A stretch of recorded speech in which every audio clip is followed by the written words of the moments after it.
everyone, Ginette Biro here. I am taking you guys on a paddleboard ride with me because this is one of my most sacred spaces. To me, being on the water on my paddleboard is just, it doesn't get more divine than that, because I have the sunlight, I have the water, which is one of my most favorite elements. And of course, I'm not sure if you can see in the background, but there's trees and forests and mountains. And that is just the most beautiful gift. And I want to talk about the water element while I'm here, because there's such a value to the water element. Water really is something that permeates all things. It moves through all things, meaning it has been given an imprint of many things through the ages. It is timeless. It just continues to cycle and cycle and cycle.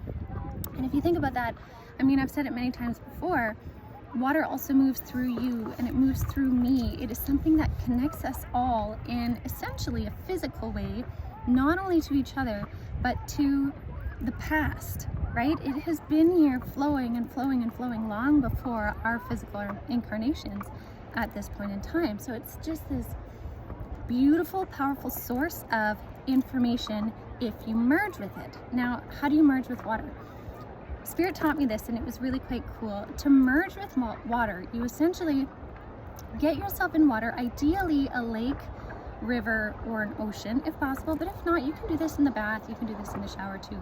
But what you do is you kind of surrender your own energy into the energy of the water, meaning you get in the water, you have to be in the water somehow, even if it's just your feet, and you just completely let your energy go.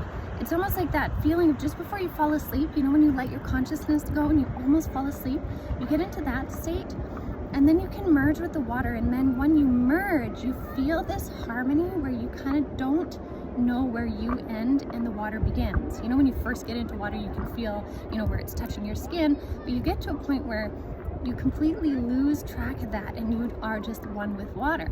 Once you reach that, then you have the ability to kind of ask it questions like you would a spirit.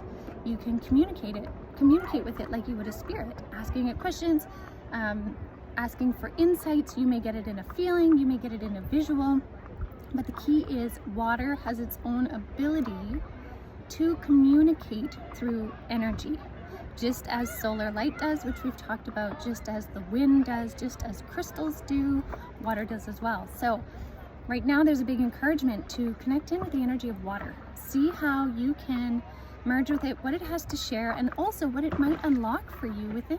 It may open up something you hadn't quite considered, seen, understood about yourself or your journey. Water has so much to share. Just remember, it is ancient. It has been moving through all things since our planet began, and that's a long time. So you could even find past life info in there. You could find unique tidbits in history in there, insights, flashes, feelings, all of that kind of stuff. It's this untapped resource of knowledge. So I wanted to share that with you guys while I'm on my paddleboard, and I hope it inspires you to connect into the water, to connect into yourself, and realize how deeply connected you are to all things.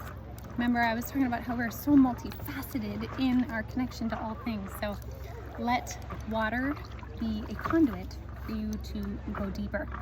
So I hope that helps you guys. I will see you all again next week. Have a beautiful weekend and enjoy the water.